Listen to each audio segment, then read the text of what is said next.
Minasan, ohayo gozaimasu, Fari Sensei desu. Video kali ini Sensei mau ngebahas tentang penomoran. Di Minnan Nihongo bab 3, kita perlu mengetahui penyebutan nomor dalam bahasa Jepang supaya bisa menyebutkan harga suatu benda. Jadi kita wajib menghafal penomoran dari 0 sampai jutaan. Oke, penomoran dalam bahasa Jepang itu urutan belajar yang mulai dari angka dasar 1 sampai 10 ke rumus puluhan, ke cara membaca angka 11 sampai 19 sampai 99, lalu ke ratusan, ribuan, dan terakhir puluh ribu. Kita mulai dari angka dasar dulu. 1 sampai 10 bahasa Jepangnya ichi, ni, san, yon, go, roku, nana, hachi, kyu, ju. Oke, di sini kenapa nomor 4, 7, dan 9 cara bacanya ada 2. Ini ada 2 ya. Yang kiri ini penomoran secara umum. Kalau yang sebelah kanan ini hanya dipakai untuk penamaan. Biasanya kalau di Jepang itu urutan itu suka dipakai buat penamaan juga. Misalnya nih, bulan dari 1 sampai 12, dari Januari sampai Desember. Kalau di kita Januari, Februari, Maret, April, Mei, Juni, dan seterusnya kan. Tapi kalau di Jepang, Januari itu karena bulan pertama dikasih namanya Ichigatsu. Februari karena bulan kedua dikasih namanya nomor 2, Nigatsu. Maret karena bulan ketiga, jadi Sangatsu. Nah, kalau 4, kita pakai yang sebelah kanannya, yang shi. Shi ini digunakan untuk penamaan yang tadi saya sebutin, di bulan contohnya. Jadi, kalau bulan keempat, April, bukan Yongatsu, bukan, tapi Shigatsu. Berlaku juga untuk nomor yang punya 2 cara baca, yaitu 7 dan 9. Oke ya. Tapi kalau di penomoran, umumnya kita pakai yang sebelah kiri semua. Jadi kita fokusnya sekarang hafalinya yang bagian kirinya ini. Kita lanjutin ke puluhan. Rumus puluhan itu simpelnya angka tambah ju. Karena ju itu artinya 10, gini. Jadi cara kita baca itu ada 20 kan di sini? 20. Kita bacanya 2-nya dulu, baru baca 10-nya. Jadi ni je. Kalau 30, baca 3-nya dulu, baru baca 10-nya. Kalau Sensei biasa ngebagi pembacaan nomor itu, yang gini nih, satuannya Sensei pecah. Maksudnya pecah itu, yang ini Sensei tulis 2, karena 20, berarti nanti bacanya 2, tambah 10, atau 2 kali 10 gitu. Jadi ni ju. Karena kalau saya pakai rumus ini nanti bakal lebih cepat ngehafal waktu perubahan ratusan dan ribuan. Dan nanti waktu pembagian ke perubahan 11 sampai 99. Oke ya. Di sini ada 4 sama 0. Jadi 40 kan? Kita bagi 2. Ini nya 4, ininya 10. Kita baca satu-satu dari angka dasar gitu. 4 itu yon, 10 itu ju. Jadi yonju. Jadi kalau saya ngebagi ini jadi gini, ini tuh supaya Sensei bisa lihat angka dasarnya. Nah, kalau angka dasarnya udah hafal, nanti waktu ngebaca ini gampang. Jadi kita nggak pusing lagi. Jadi yang harus wajib dihafalin tuh angka dasarnya dulu 1 sampai 10. Kalau udah itu hafal, nanti waktu kita nemu nomor yang panjang, kita bisa pecah-pecah supaya jadi muncul angka dasarnya semua. Terus kita baca satu-satu angka dasarnya. Kita lanjutin ke contoh yang puluhan dulu. Dari puluhan ke ratusan ya. Sini ada 11. Kenapa jadi juichi? Ini 11 nih, kita bagi satuannya sama puluhannya dulu. 1 kali 10. Gitu kan? Nah, tapi kalau puluhan, ini itu 1 kali 10 kan jumlahnya masih 10 kan? Berarti kita harus tambah 1 lagi di sebelah kirinya. Gitu. Karena puluhan itu satunya nggak usah dibaca, ju aja, jadi jawabannya juichi 10. Oke ya. Sekarang ke yang 23. Kita bacanya kan 23 gitu kan? Berarti 23. Kita baca angka dasarnya ini satu-satu. Jadi nggak bakal pusing. Ni, ju, san. Oke ya. Jadi kalau kita pecah gini jadi lebih simpel. Karena yang kita lihat itu angka dasar. Ini buat yang belajar ya. Kalau yang udah hafal udah bisa ya nggak usah gitu. Kita lanjutin 47. 47. Oh, catatan, kalau di Jepang nomor 7 itu nulisnya begini. Kalau di Indonesia kan begini ya. Nah, kalau di Jepang orang nulis 7 itu begini. Jadi hati-hati. 47. 47 47. Kita baca Jepangnya yon je nana. Oke, gampang kan? Kita lanjut ke ratusan sekarang. Nah, untuk ratusan, ujungnya tinggal ditambah hyaku. Angka ditambah hyaku. Ada 500. Kita pecah jadi 500. Ini go, ini hyaku. Jadi go, hyaku. Tapi, kalau di ratusan itu ada nomor yang pengecualian. Jadi, kalau umumnya nih, dari 1 sampai 9, kalau ketemu ratusan, tinggal baca nomor angka dasarnya, tambah ratusannya. Jadi, kalau 1 ichi, ininya hyaku gitu. Tapi biasanya kalau 1, hyakunya, ichinya nggak usah dibaca. Langsung hyaku aja. Mulai dari ni hyaku. Gitu. Nah, di sini ada catatan, ada perubahan khusus. Bedanya apa? Di sini kan hyaku aturan umumnya. Nomor apapun di sini, angka apapun dari 2 sampai 9 kalau ketemu ratusan harusnya dibacanya hyaku si ratusan ini. Tapi kalau ketemu 3, 6, 8 perubahannya beda. Yang 3 jadi b, byaku. Ini kan hya jadi bya sekarang. Kalau yang 6 jadi p, pyaku. 8 jadi p juga pyaku. Jadi ini san byaku. Ini pengecualian. Ini ropyaku, ini pengecualian juga. Sama ini hapyaku. Ini pengecualian juga. Ini hati-hati nih. Nomor selain ini berarti yon hyaku gitu. Ini go hyaku. Nana hyaku pakai h, hyaku. Tapi kalau 3, 6, 8 perubahannya nyesuaiin pengecualian yang ini. Ini catat dulu. Kita lanjutin ke ribuan. Ribuan juga ada rumusnya. Rumusnya angka tambah sen. Jadi, nomor 1 nggak termasuk ya, jadi mulai dari 2 sampai 9. Jadi kalau ketemu 5, sebutin 5 ya, tambah sen. Go sen. Oke. Kalau 2 berarti ni sen. Nah, di sini juga ada perubahan khusus untuk 3 sama 8. Kalau ketemu 3 berarti san dulu. Nah, sennya berubah jadi z.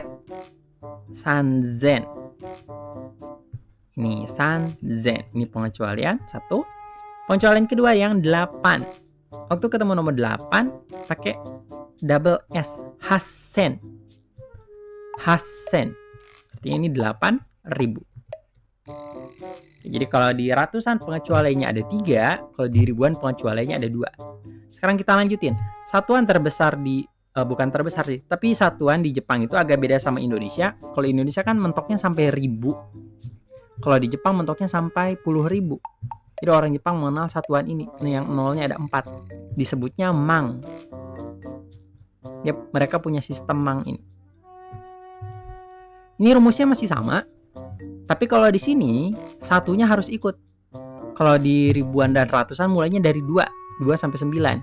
Tapi kalau 10.000 mulainya dari 1. Jadi ichimang, bukan mang aja. Sampai seterusnya ini. Kenapa saya bilang seterusnya? Nanti bakal ada jumang misalnya, ada hyakumang, itu juga ada. Oke ya. Ini biasa sampai ribuan.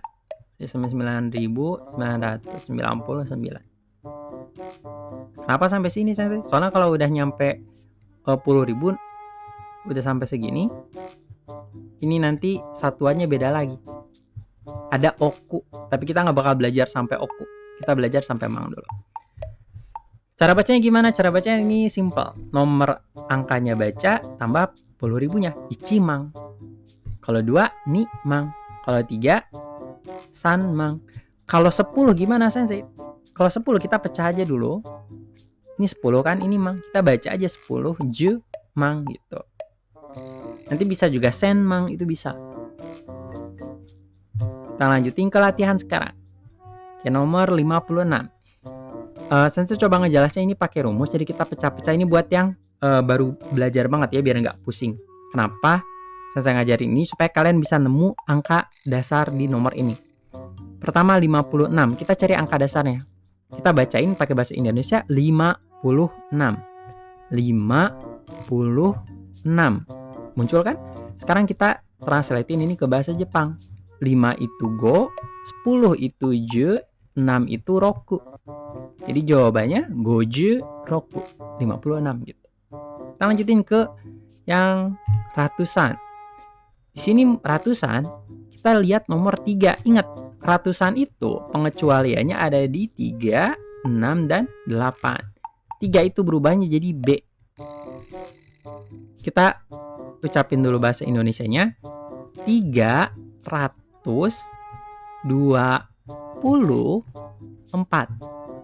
Kebayang caranya? Ini saya ngajarin ke yang masih dasar banget ya, biar kelihatan di sini angka dasarnya. 3 kita tahu cara bacanya san. Ratus kita tahu cara bacanya hyaku. Tapi karena di sini ketemu san, apanya yang berubah? Hi-nya jadi B, san byaku. 2 ni 10, je 4 itu yon. Kita tinggal baca sekarang. Sanbyaku nijuyon. Oke ya. Ini cara kita ngejabarin cara baca si nomor ini. Sini kan jadi muncul semua angka dasarnya. Nah, gini lebih mudah kalau masih pertama belajar. Biasain dulu kalau pertama belajar gini. Kalau udah biasa, nggak usah, langsung aja baca semua. Kita lanjutin. Kita naikin ketanya. Keta itu kalau di bahasa Jepang itu digitnya. 7.312. Ini ada 3 lagi, 3 pengecualiannya. Tapi 7 ribuan ini bukan pengecualian. Jadi kita nggak usah pikirin rumus si 7-nya. Kita tulis 7.000. 7.312.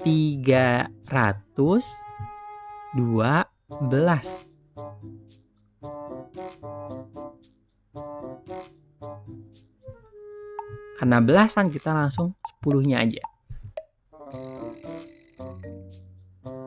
Bisa kita baca satu-satu. Nana sen 1000 itu. 3 itu san. Rumus yang tadi ini jadi B. Sanbyaku je ni. Gitu. Tinggal baca si angka dasar ini semua. Nana sen sanbyaku je ni. 7.312. Kita lanjutin, kita tambahin ketanya, kita tambahin digitnya. Oh enggak, ini belum tambah deh, yang ini dulu. 4.629. Di sini ada pengecualian enggak? Ada. Di mana ratusannya 6. 6 itu berubah jadi P nanti. Bukan hyaku tapi pyaku. Kita bacain dulu Indonesianya. 4.629. Udah muncul, kita ke Jepangin satu-satu. Yon. Sen. Nah, 600 pengecualian ya. Perubahannya khusus. Jadi ropyaku. Ni ju kyu. Jadi 4.629 itu yonsen ropyaku niju kyu. Gampang? Kita lanjutin naikin ketanya. 25.124. Nah, di sini harus hati-hati. Kalau kita baca di Indonesia pakai rumus yang pertama 25.000. Berarti kita nulisnya 25.000 gitu kan? Kalau pakai rumus yang ngejabarin angka dasar. Tapi kita di sini harus hati-hati karena di Jepang itu Jepang punya sistem mang. Yang pembagi nolnya itu sampai 4. Kalau di Indonesia kan maksimal 3. Udah 3 kalau ketemu 6 berarti juta gitu. Nah, di Jepang sebelum itu ada mang dulu. Jadi kalau untuk yang puluh ribuan cara bacanya harus hati-hati. Ini agak beda rumusnya.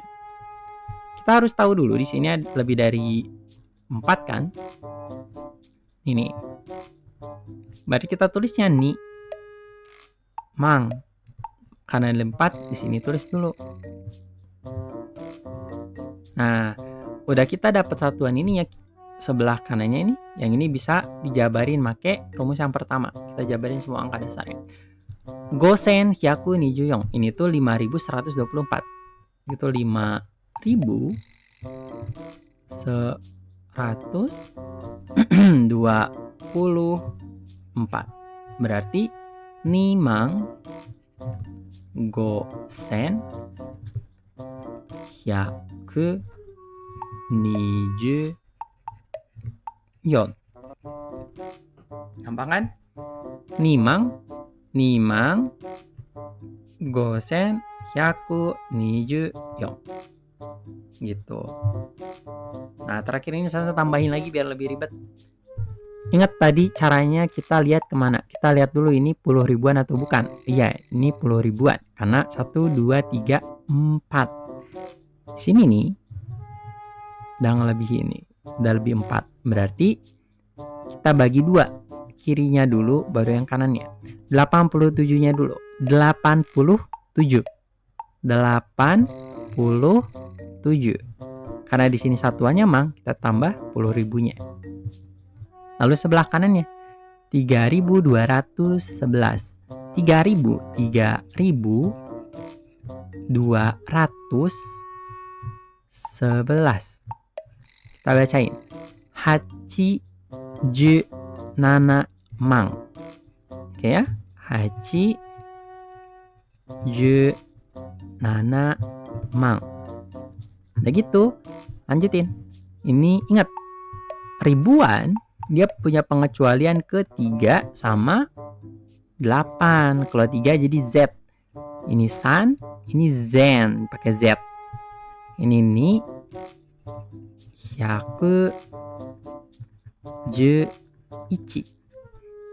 Hachi ju nana mang sanzen nihyaku ju ichi. Bisa? Jadi itu trik dari sensei untuk ngehafalin nomor. Jadi yang harus kita pelajari pertama kali di nomor itu mulai dari angka dasar. Di sini nih, angka dasarnya dulu, udah gitu ke rumus puluhan. Kalau kita udah tahu 1 sampai 10, kita udah tahu 10, kita bisa ngapalin 10, 20 dan seterusnya. Kalau ini udah bisa, kita harus hafalin dulu yang ini nih, 11 sampai 99. Supaya kita tahu cara pola pembagian angka dasar yang tadi saya jelasin. Udah gitu tambah digitnya makin susah, jadi ratusan, ribuan, dan puluh ribu. Hati-hati ya di Jepang itu. Kalau di Indonesia nih, ngelihat nomor ini, kita secara refleks itu ngebagi ini jadi titik di sini nih. Ini ribu, berarti juta gitu kan. Terus kalau kita buang ininya, misalnya di sini pemotongannya. Di Indonesia ini ribu, ini puluh, berarti 20.000. Kalau di Jepang enggak, di Jepang pembagiannya ini. Jadi 2 mang, ni mang. Hati-hati ya. Oke, sekian aja dari sensei. Mata次の動画に会いましょう。お疲れ様でした。